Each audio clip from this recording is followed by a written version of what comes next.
without borders. Let me walk upon the waters wherever you would call me. Takot ako dahil marami po nakakilala sa akin at marami pa akong mga naging kaibigan. Naman nila na yung dati kong ginagawa ay ginagawa ko pa rin hanggang ngayon. Mas gusto ko pa rin piliin yung makita po nila na sinusunod ko po ang kalooban ng Diyos. At katulad po ng ginagawa nila ay rin po dapat sinasangayunan, dahilan po na talagang totoo po na binago po tayo ng Panginoon. Marunong po tayong tumanggi, marunong din po tayong sabihin sa kanila na hindi na po natin ginagawa yung dating ginagawa natin.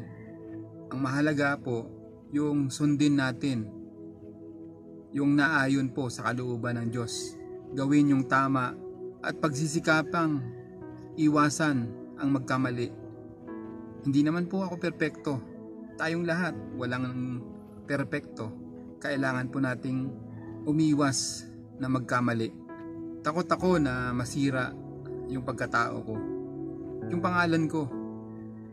Higit sa lahat, mas takot akong gumawa ng masama at kahihiyan na makagawa ako ng hindi maganda sa paningin ng Diyos at hindi po niya kalooban.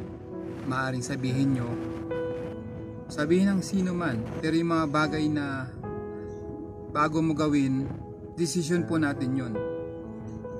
Kung yung desisyon po natin na gawin yung alam nating kapahamakan, kabutihan, ay alam rin po natin na yun yung gusto natin at yun yung napili po natin.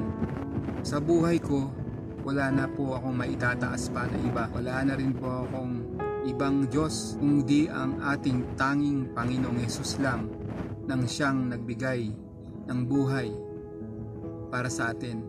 Ayon sa Roma 12, versikulo 2, huwag na kayo makiayon sa takbo ng mundong ito. Mag-iba na kayo sa pagbabago ng pag-iisip upang maunawaan ninyo ang kalooban ng Diyos, kung ano ang mabuti at kalugod-lugod, ganap na kalooban niya. Purihin ang Diyos.